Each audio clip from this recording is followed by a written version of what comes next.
Good morning. My name is Joel Marcano, Interim Deputy Director of the Procurement Division for the CDBG-DR and MIT programs. In this private meeting, we are going to explain the process for the CDBG-DRMIT-RFP-2022-02, request for proposals for communication services. I would like to introduce our team from PRDOH. Along with me is Saul Falcon Ortiz, Technical Specialist, and Jonathan Ortiz Millán, Technical Specialist from the Procurement Division. Also, is Fiorella Grigoni McNamara, Director of the Communications Division, Sigfredo Rivera, Subdirector of Communications, and Maria Rodriguez Medina from Federal Compliance Division. Any questions submitted in this meeting will be answered in writing and will be published by addendum. Any information provided in this meeting does not change the terms and conditions established in this request for proposals instructions. All procurement processes shall be conducted in accordance with the terms and conditions established in the procurement manual for the CDBG-DR program to guarantee full and open competition and fair treatment of all persons or entities involved in each procurement process. The procurement manual is available at our webpage from the CDBG-DR program and is incorporated by reference and made an integral part of this RFP. Nothing said in this private meeting will change any terms of the RFP except what is written in an amendment in the solicitation issue through an addendum.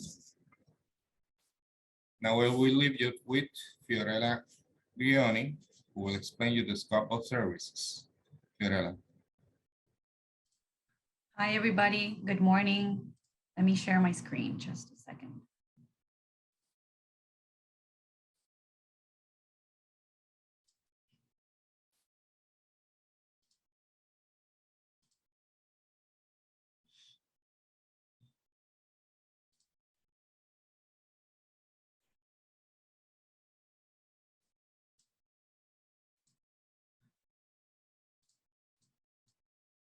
Let me know if you're seeing it correctly, please.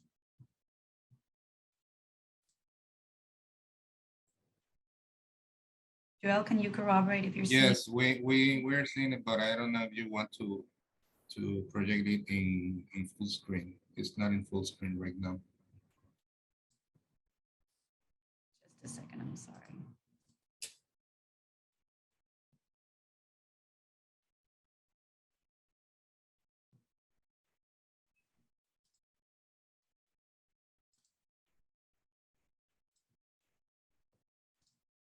Now.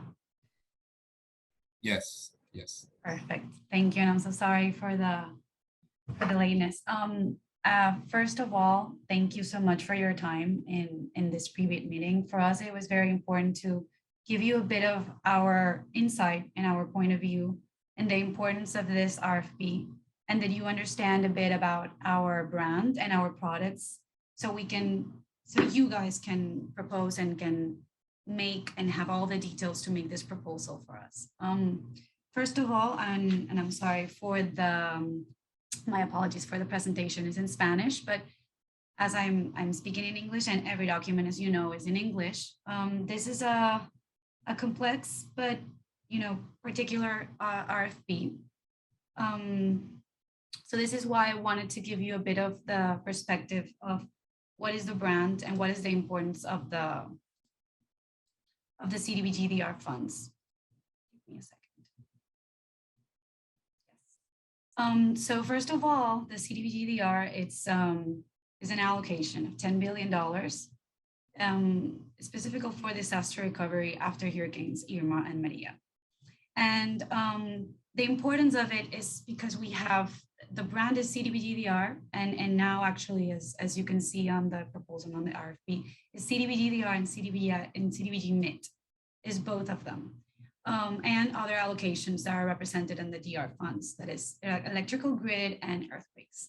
The importance that you understand this, this allocation and these funds is that it's not only the CDBG-DR, right? It's the CDBG-DR, but then the 20 programs that is part of this allocation. And then the mitigation programs, there are another 9 ones.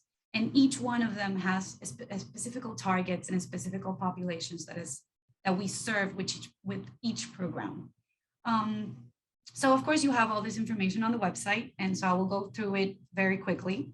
I just wanted to give you this context because for us it's basic, right? So communications as it works now, and it has been working since more than 3 years now, we work with the whole programs. We do not just work with 1 or 2, we work with every one of them, and we assess the needs of each programs, and we adapt the strategies and the communications plans that we have created for each program in a specific. Of course, each one of them has a specific needs and a specific adaptations that we have to make in order to get to the target that is corresponding. So some of them that we need a bit more emphasize, and there are other ones that are less for the public. So the communication strategy is different.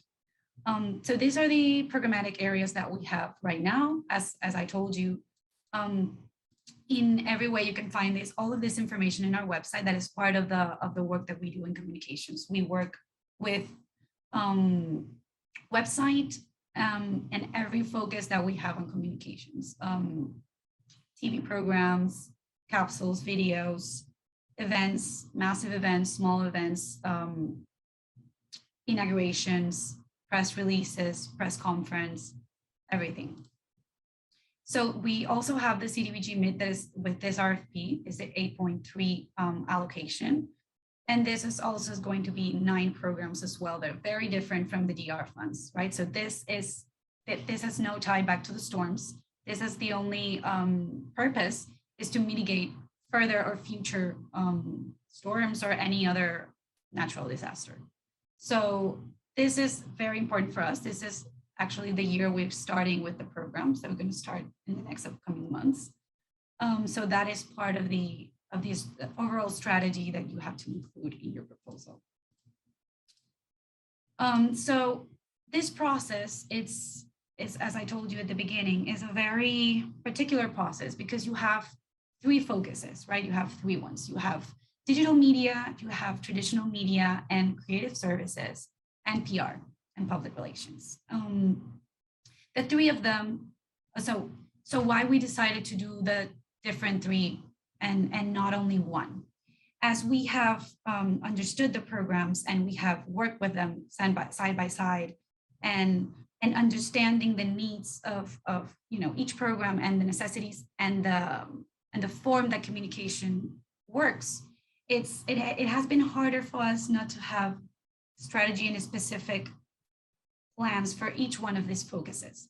We have it, and so we have a complete plan that we have for each year, of course, but then we thought in this RFP that the importance of it is that we have the whole process, but in between each agency will have to do, or company will have to do a specific proposal for each one of them, right? So we divide it by 3. So the first one is digital media, and I will not go through the specifics of the digital media, of the scopes of works, right? Because every detail, and it's very broad, the specific of digital media, but we need to target we need to adapt the target that we are serving for each of these programs to digital media. So in general, what we're looking for is to have a strategy and a communications plan only for digital media. That includes, of course, Facebook, that's the one that we have already, includes Instagram, that we're working on it as well, and propose other ideas and options that we can use to further manage and improve the social media that we have on this actual role. We also have LinkedIn, and we have YouTube. This is part of the necessities that we have, is to broaden and improve what we already have. So in this past 3 years, we have worked with all of it one by one, and It has been challenging, as you know, I told you before, 20 programs, active programs, that each one has a specific goal targets. It has been complicated. So part of the strategy that you will have to include in this proposal is to adapt to each one of the programs, see which one is active, which one needs the public to have the information further on, and which one is less needed, right? Another important part of digital and the other, you know, each one of the focuses is that you have a staff that we propose is the key staff positions that we propose that must be included in your proposal, but then you can also include any other personnel that you think you need in order to fulfill all of the needs that we have and all of the deliverables and the tasks that we include in each one of the scopes. So the other part of the focus is traditional media and creative services. So right now, and we have worked on this for, as I told you, for years, we have the branding and we have everything in place for DR, and we're starting with mitigation. So further on the process of traditional media is promoting, including even further the brand that is CDBG-DR, right? Because it's very important to assess each of the program needs and get to the targets of these people that need these programs. And then also, as I told you before, mitigation. But for us, it's getting more and more needed that the people in general, the public in general, Puerto Rico, understand the brand and understand what we're doing for the recovery process of Puerto Rico. So there's two deliverables or two lines that we need to fulfill with this proposal as well. One is to get to the people that actually needs the programs that we have done in some of the programs, right? So we have our 3 and some of the programs are closed and we already got to these people, but we still have to maintain communication with them. So that is one. And then the other part of the programs that are active and they need actively communication with the people that understands further on the program. For example, you have HBA, that is the program that gives incentives to citizens to buy their first property. For example, that is still open and we need to further understand and give information to the public to understand the program and the process.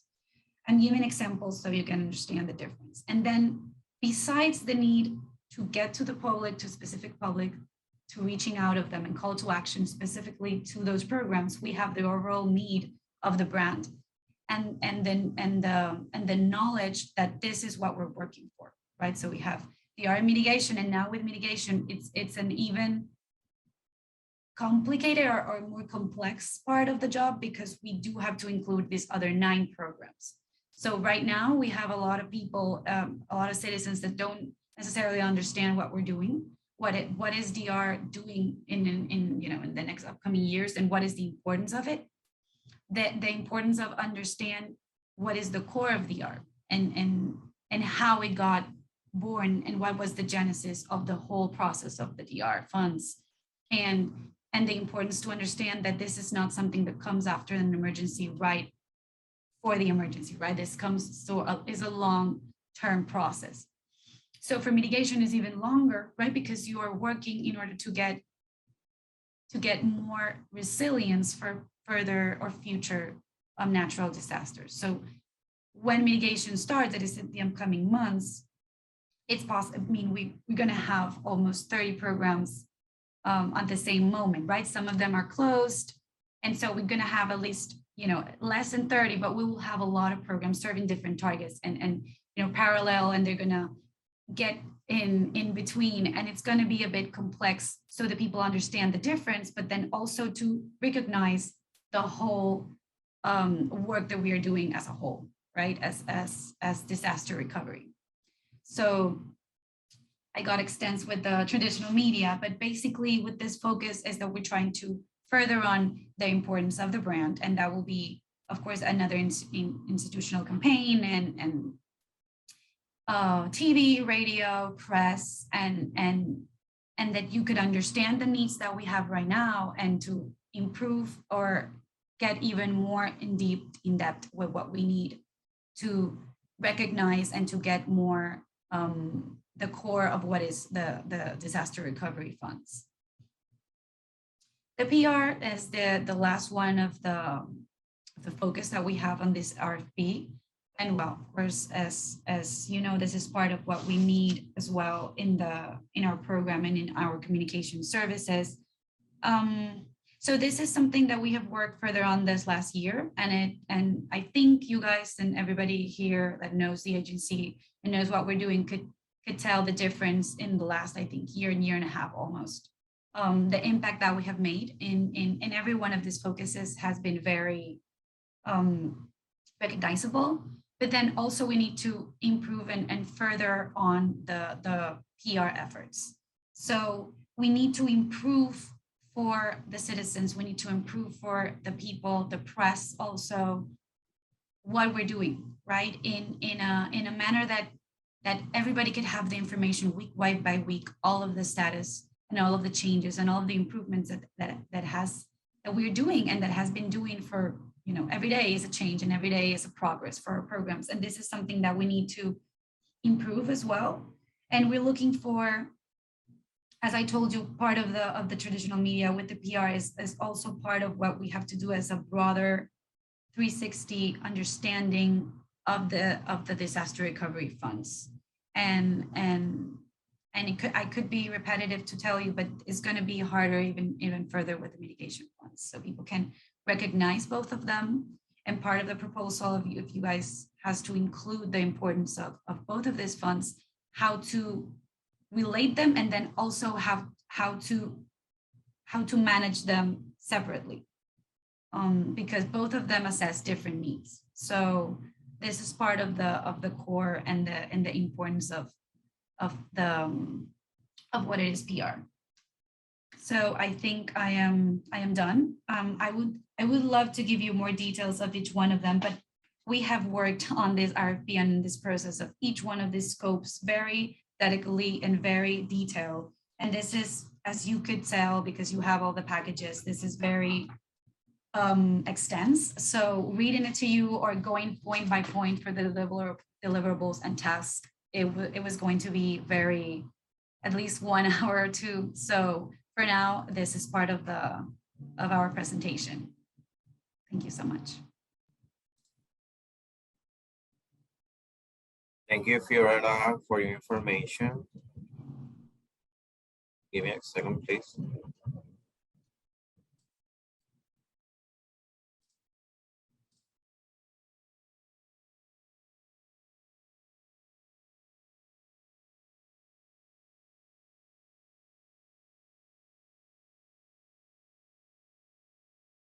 Hi, my name is Jonathan Ortiz, a procurement specialist in the CDBG-DR program.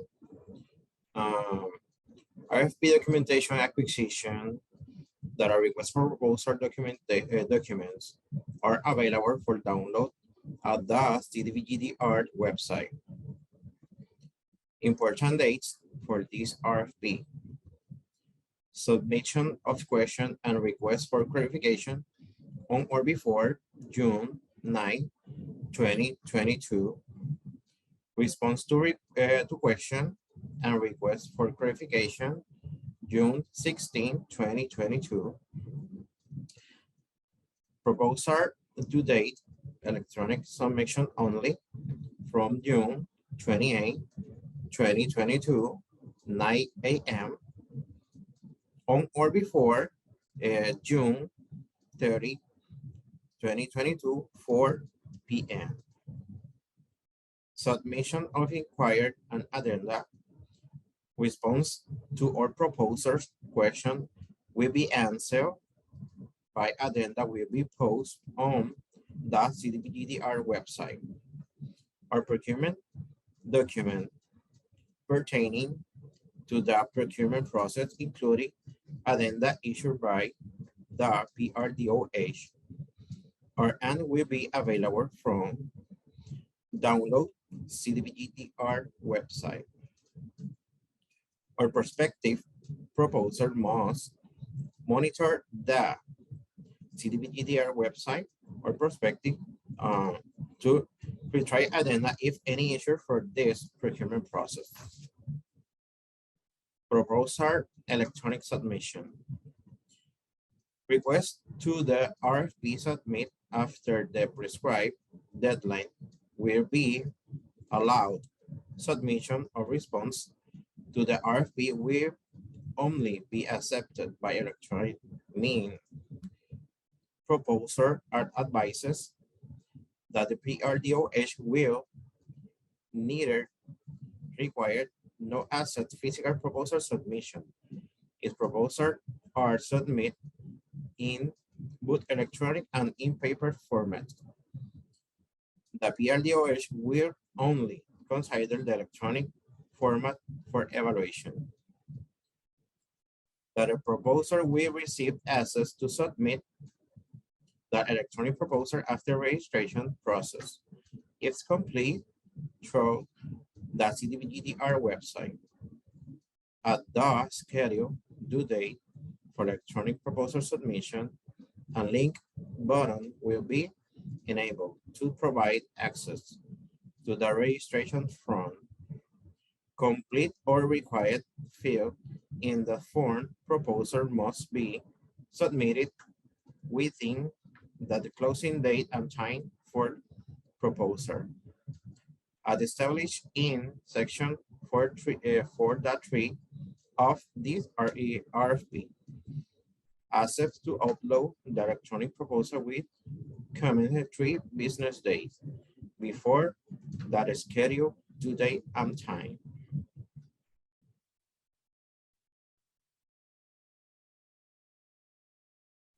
Howard. Thank you, Jonathan, and good morning, everyone. The evaluation committee will evaluate responsive proposal in accordance with the criteria listed below. The criteria are listed in order of importance. First, professional qualification and experience of the proposer to successfully perform the services required in this RFP, as evidenced by the successful implementation of similar programs in large complex public organizations by preference, state government and municipalities. Professional qualification and specialized experience of the proposed key personnel as evidenced by relevant experience to the role proposed. Quality of the proposed approach and its relevance to the service described in this RFP, including implementation schedule and understanding of the PRDOH. The capacity of the key personnel and the ability to commit adequate time to effectively perform the services in the role assigned within the required time frame. The financial stability of the proposer and its capacity to effectively perform the services. All the proposers and the first tier subcontractor must be registered in the system for award management SAM at the time of the proposal submission, or initiate the registration process right after the bid submissions. For more information about the SAM, please go to www.sam.gov. There is no registration fee to create or renew, update your organization information on SAM. Awards will only be issued to entities that are cleared and not ineligible for award of contract due to suspensions, debarment, or HOT imposed limited denial of participation. Now we have a presentation from the Compliance Deputy Director, Maria Rodriguez, for an introduction to federal compliance. Thank you, Maria. Good morning. Hi, thank you for the introduction and for the opportunity of being here. I will be sharing my screen. This is a presentation regarding federal compliance and labor standards requirements for this RFP.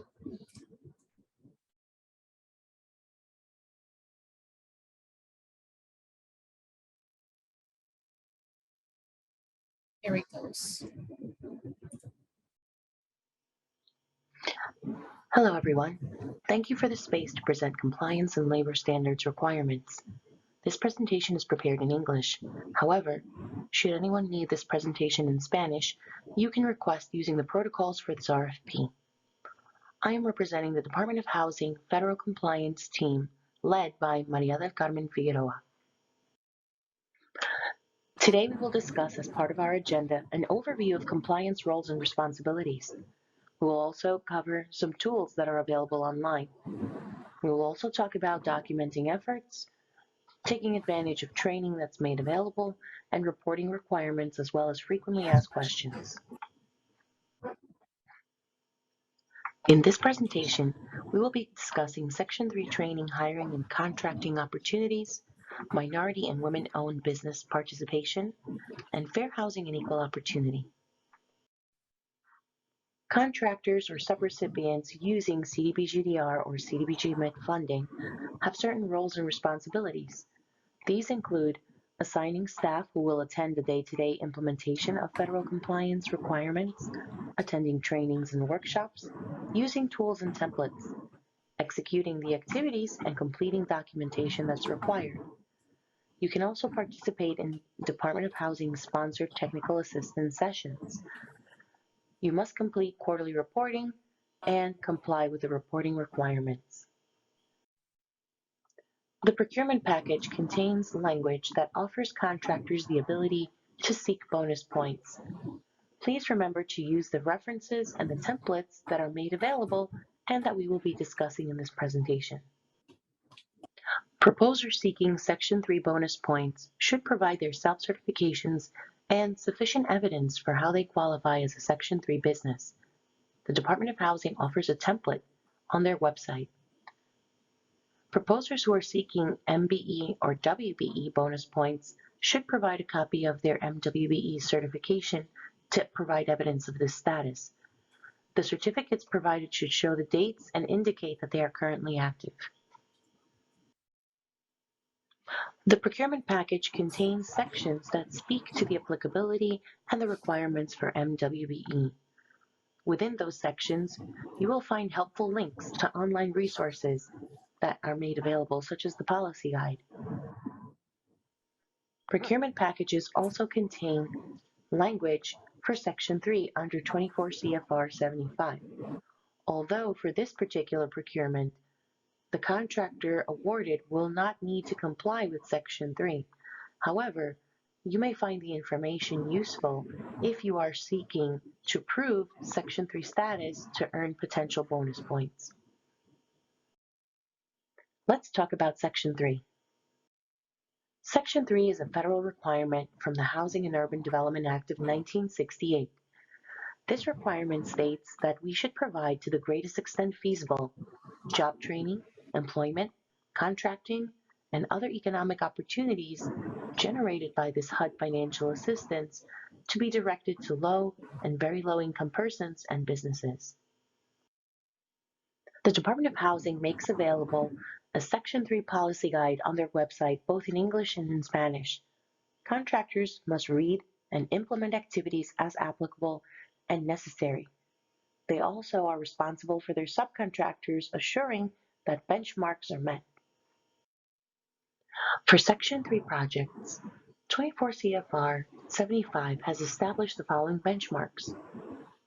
25% of the total labor hours for a project should be work hours of Section 3 workers. And from that 25%, 5% of the total labor hours should be work hours of targeted Section 3 workers. Let's talk about the definition of a Section 3 business. A Section 3 business refers to a business concern meeting at least one of the following criteria, which is documented within the last 6 months. The business is at least 51% owned and controlled by low or very low income persons. It could also be a business that has at least 51% ownership and controlled by a public housing resident or residents who currently live in Section 8 assisted housing. It could also be a business that has over 75% of the labor hours performed for that business over the prior 3-month period by Section 3 workers. In this slide, we're going to look at the definition of a Section 3 worker. A Section 3 worker can be any worker who fits or, when hired within the last 5 years, fit at least one of the following categories. The worker's income for the previous or annualized calendar year is below the income limit established by HUD. It could also be a worker who is employed by a Section 3 business concern. Or the worker is a youth build participant. Now let's talk about what a targeted Section 3 worker is. A Section 3 targeted worker for community development financial assistance projects is a person who is employed by a Section 3 business. It could also be a person who currently fits or when hired fit at least one of the following categories as documented within the past 5 years. Someone living within the service area or the neighborhood of the project as defined in 24 CFR 75.5 or a youth build participant. The neighborhood or service area for a targeted Section 3 worker is that in which you can find at least 5,000 persons within a 1-mile radius of the project. If there are less than 5,000 persons within that 1-mile radius, you can expand that radius until you have 5,000 persons around the Section 3 covered project site. Each year, HUD releases new income limits. These income limits typically come out around April. The latest income limits for 2022 are made available on the slide. The Department of Housing has created various forms for helping maintain compliance. There is a Section 3 plan that can be used by contractors or subrecipients. There are also Section 3 self-certification forms. And finally, there is a form to help you document your efforts. Let's take a closer look at your Section 3 plan. This document helps you identify new hiring needs, subcontracting needs. It helps you plan your outreach efforts and assists your coordinators in identifying the day-to-day activities. It helps you define compliant procedures, and it helps you understand your reporting requirements. You can use the link on the slide to visit the website and download a Section 3 plan template. In this slide, we want to focus on the Section 3 self-certification forms.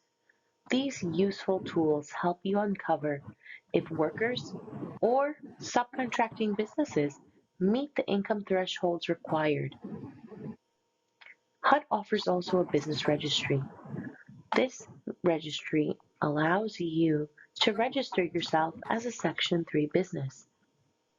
The registry also has a tool that helps serve folks looking for Section 3 business databases. We will now turn our attention to minority and women-owned business compliance. There are various regulations that call for the inclusion of minorities and women business enterprises.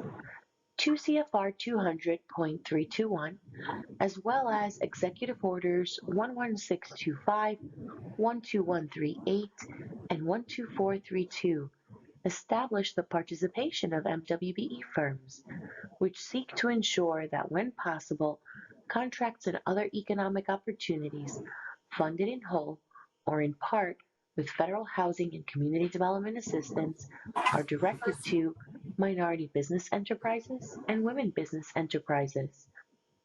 The Department of Housing has established an MWBE policy guide. This is available on the website in both English and Spanish. You can access those documents using the link on the slide. Let's look at what a minority business enterprise is. An MBE is defined as a business which is at least 51% owned, operated, and controlled on a daily basis by one or more American citizens of the following ethnic minority and/or gender and/or military veteran classifications: African American, Asian American, Hispanic American, Native American, Hasidic Jew, persons with disabilities, and other individuals who can prove social and economic disadvantage. Women Business Enterprises, or WBEs, are businesses that are at least 51% owned and controlled by one or more women. The owners must be U.S. citizens or legal resident aliens, whose business formation and principal place of business are here in the U.S. or its territories, and whose management and daily operation is controlled by women. The MWBE Policy Guide will identify that there are goals which apply to professional services, purchasing supplies, and construction contracting. There is a total of 20% minimum participation goal. This 20% is comprised of 10% for women-owned businesses and 10% for minority-owned businesses. Contractors are expected to perform good faith efforts for contracting, subcontracting, and purchasing opportunities of $10,000 or more during the life of the contract. The Department of Housing has also created various forms for helping maintain compliance with MWBE. One of those is the MWBE Utilization Plan. This document template allows contractors or subrecipients to identify how they plan on being in compliance with these contracting goals. There is also a waiver form. This document allows contractors or subrecipients to identify if they meet the requirements to waive their goals for MWBE. Let's look at the MWBE Utilization Plan. This tool helps you compile data for your subcontracting. It helps you identify what needs you may have. It helps hold discussions on creating supplier and contractor listings, and it provides awareness of meeting the goal for the contract and tracking. You can use the link on the slide to go to the website and download the plan template. Let's review how you should complete your MWBE Utilization Plan. The Department of Housing Utilization Plan template can be used throughout the life cycle of your contract. Completing the plan is pretty easy. You should read the general instructions in row 3 and complete sections A, B, and F from the document. Complete the information requested in the yellow cells. When we talk about certified minority or women-owned businesses, we are referring to those who have filed applications with federal entities such as SBA and others that you see here on the slide. Businesses who are certified can provide proof of completing an application process to be officially recognized as a certified minority or women-owned business. If you are registered as an MWBE, you should provide your valid certificate or other evidence in response to this RFP. In this section, we will be discussing how to complete your efforts and quarterly reporting. In order for you to report your efforts, the Department of Housing provides a tool. This tool helps you document and identify how often you are seeking interactions with Section 3 businesses and MWBE businesses. The quarterly reporting form allows for you to share and report your data with the Department of Housing. This allows the agency to fulfill oversight responsibilities and monitor the progress throughout the year. The Department of Housing's quarterly reporting form allows for the user to capture multiple compliance areas all in one Excel form. Section 3 data is collected. MWBE data is collected as well. FHEO information is also documented within the report. And finally, for those who have construction projects, there is a report for Davis-Bacon Unfound Workers Efforts Reporting. Awarded contractors will be responsible for reporting 4 times a year, on April 5th, July 5th, October 5th, and January 5th. This ensures that you are meeting benchmarks and documenting your efforts. The quarterly reporting template is also available on the Department of Housing website. Let's briefly discuss FHEO. Your RFP package will also contain a model contract which outlines fair housing and equal opportunity areas of compliance. Contractors are responsible for ensuring compliance with federal civil rights and fair housing through their contractors, subcontractors, and so forth, ensuring that all necessary efforts are being made. The Fair Housing Act and Sections 109 and 504 prohibit discrimination against the following protected classes of people: race, color, national origin, religion, sex, age, familial status, disability, gender identity, and sexual orientation. The Fair Housing Act is part of the Civil Rights Act of 1964. There are many executive orders, laws, and statutes that govern the non-discrimination of protected classes to ensure equal opportunity for individuals in accessing federally funded programs. Equal opportunity is afforded to protected classes through a number of these federal laws and executive orders. The Department of Housing has published policy documents attending FHEO, as well as Language Access Plan. These policies must be implemented by contractors and subrecipients. They are publicly available online in both English and Spanish. You are encouraged to click on the links and access the resources available. As a recipient of HUD financial assistance, the Department of Housing must ensure that all programs affirmatively further access to fair housing and that the programs provide equal opportunity for participation and employment. Reasonable accommodations are changes made to policies, practices, services, and structures, or modifications to afford equal opportunity to individuals with disabilities. The costs associated with providing reasonable accommodations and modifications are to be incurred by programs receiving federal funding. HUD contemplates these additional costs as necessary to ensure that the programs and activities it funds do not discriminate against people with disabilities. The slide contains a link for you to access the reasonable accommodation page on the Department of Housing website. Limited English proficiency refers to a person's limited ability to read, write, speak, or understand English. Due to Puerto Rico's high Spanish-speaking population, all entities and contractors using the CDBG-DR funding must seek to ensure that both a person's limited ability to read, write, speak, or understand English or Spanish will not place them at a disadvantage in the participation of programs. Let's briefly discuss some common, frequently asked questions. Can a business be both Section 3 and MWBE? The answer is yes. A business or a contractor can be both because these compliance areas are actually separate. Section 3 identifies the level of incomes to determine the status. MWBE uses race and gender information to qualify a business. If I am not planning on subcontracting, do I still need to complete documents? The answer is yes. You should still submit your MWBE utilization plan, the documentation of efforts template, and your quarterly reports. If Section 3 doesn't apply to my contract, do I still have to complete the quarterly report? The answer is yes.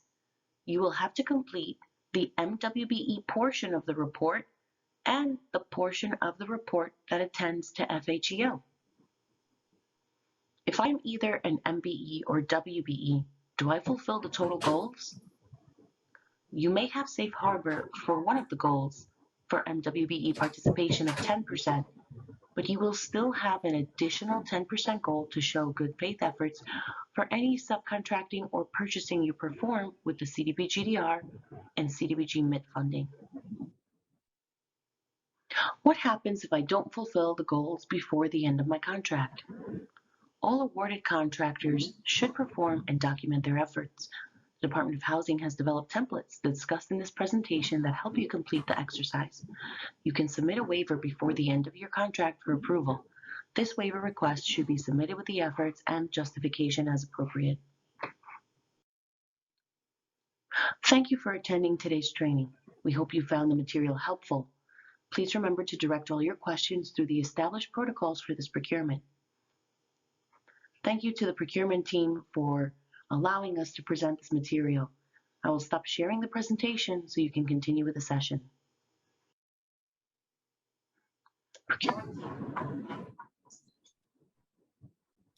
Well, thank you to everybody. Thank you our panelists, our PRDOH team, and our attendees.